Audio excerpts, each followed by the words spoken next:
Hey everybody, it's me Shaquana, and this is my friend Sherry, and we're going to make a video today, and we're going to talk about godly friendships.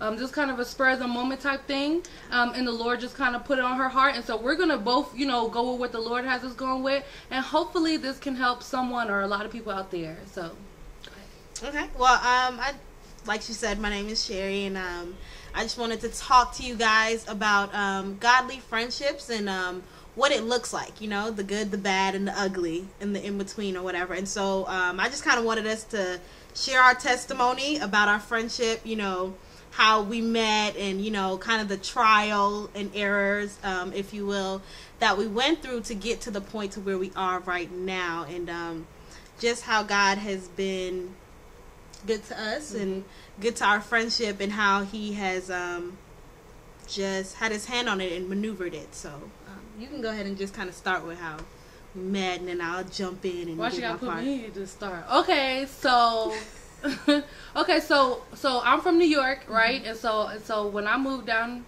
here to where I live now in the South, it was back in 2001, and I got on the bus, and I met her on the bus. She was on the same bus route as me, and I just kind of took to her, and we became quick friends, and come to find out she had family that was from New York in the same place that I was from, and it just started a real good connection, and we became friends really quickly after that. And the way sometimes God will link you up with people, it might not be the way that you think it would happen. Friendships are there for a lot of different reasons, and God put you in people's life for a lot of different reasons. But one thing that I've learned as far as when it comes to godly friendship is that most of the time your friend is a mirror of you in certain ways, in certain areas. So it's probably more to say a mirror of you on the inside, what people don't see. That friend is a reflection of you in that area. So I can say that this person here has definitely been that person through our ups and downs. We have some ups and we have some downs, but that is just a testament of God's love.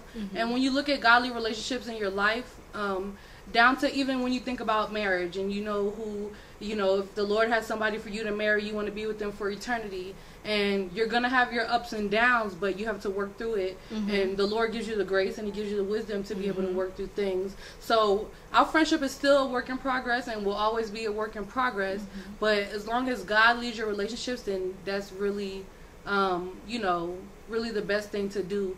One thing I would advise would be to just pray about your friendships that you have. If you want to pray and ask the Lord to remove people out your life, Lord, remove whoever is not supposed to be in my life, and he'll do the work. Because a lot of times we have friendships where people are not the mirror, but rather they feed on our dysfunction, and so that becomes a very bad situation real quick.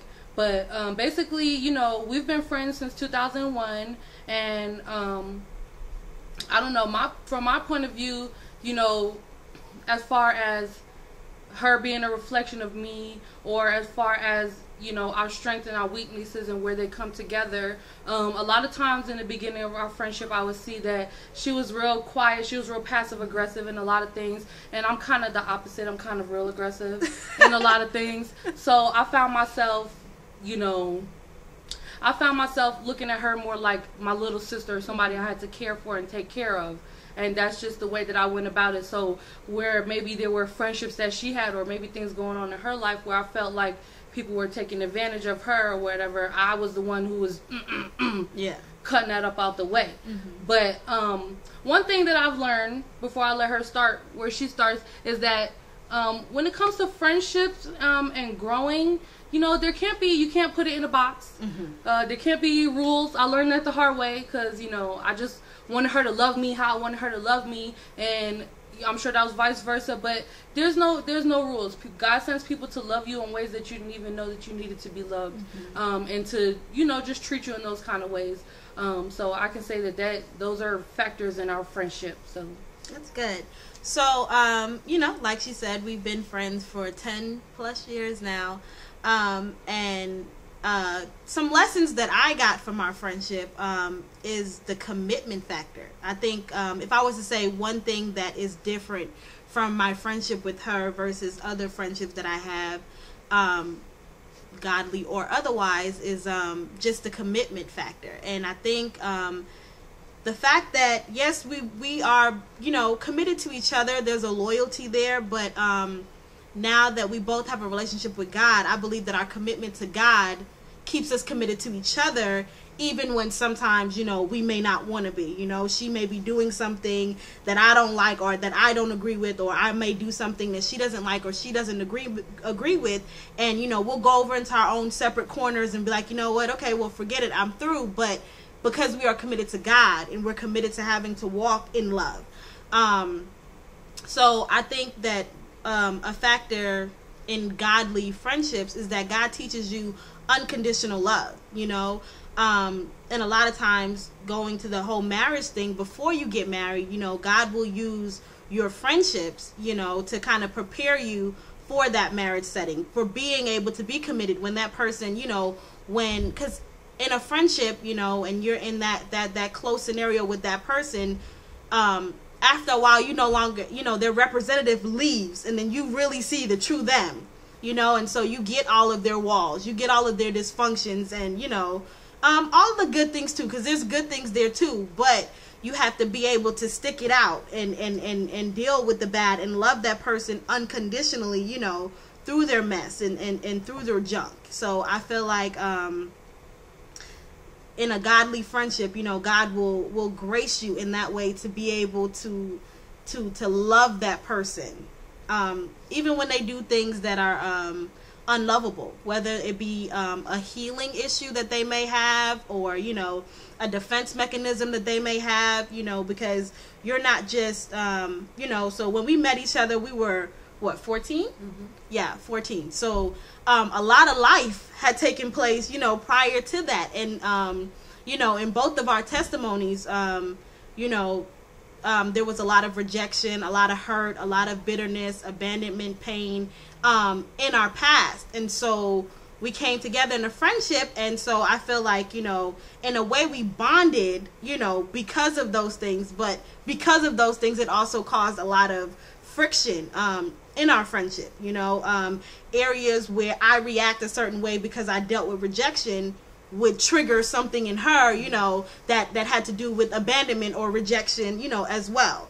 And so I feel like in a godly friendship, like she said, God will put you there to be that mirror in that person's life, you know, to help them to see the parts of them that they may not want to see, or help them to see the parts of them that they don't allow other people to see because, you know, of hurt or wanting to protect themselves. So, so yeah, those are my things that I took away from it, was just like, you know, the commitment factor, the faithfulness, of a friendship that can weather all types of storms. Yeah, and when she talks about storms, and you think about it, when you have a friendship or any kind of godly relationship, most likely it's going to be there throughout the seasons. And so, you know, I feel like that, you know, God knows what he can do with what relationships. So he might turn the heat up a little bit in some relationships other than others. But it's more just to bring some things out of each person than it is to tear you apart or show whatever. It's more to refine you, because I mean, our friendship has been 10 years, and in 10 years we've gone up and down and up and down and up and down and you know, there's been times when I wanted to just love her and take her on a vacation, and times where I wanted to just like do not nice things to her. So but in all of that, in every single time that we've hurt each other or done wrong to each other or been mad at each other or gone through something, it's always been the outcome, whether we disappear from each other's life for months at a time or whatever, the outcome is always a good thing. You know, because like she was just saying about these things about abandonment issues, rejection issues, all these issues that we face, that people face, that everybody faces, not just one person or the other person. Everybody has certain issues that they face, and sometimes, you know, God will use that to his advantage. So you take two people who are scared to be alone, you know what I'm saying? They're scared to not be liked or whatever the case is, and you put them together and see what happens. There's going to be a lot of abandonment and rejection going on, but you're going to abandon and reject until you get that out of you.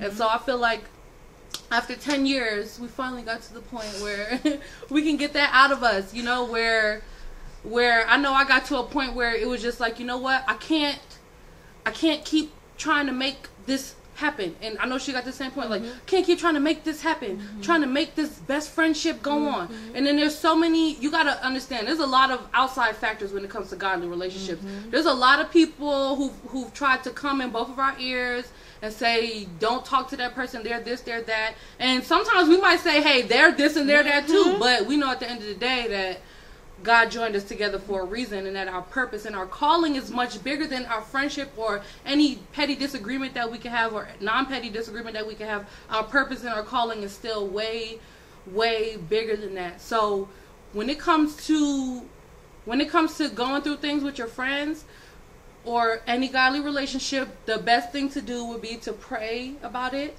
and to consult God about it, and to ask God to just show you. And a lot of times you'll learn that if you have an issue with somebody, and if you pray about it first, like, Lord, I really hate when they do this, and then you just hold your tongue on it. Don't say nothing, because sometimes you be like, well, I prayed about it, and then now I'm going and so now I'm about to tell you, you did this, baby, and that wasn't nice. Right. So you don't want to do that, because sometimes God may, if you pray and leave it to him, he might reveal it to that friend or that person. This is what's going on. This is what you're doing wrong. And this, in whatever way, it's a learning experience. Everything is a learning experience. You have to learn how to not take things personal, because I took a lot of things personal, and it's natural. It's natural to take things personal, especially when it's matters of your heart. Right.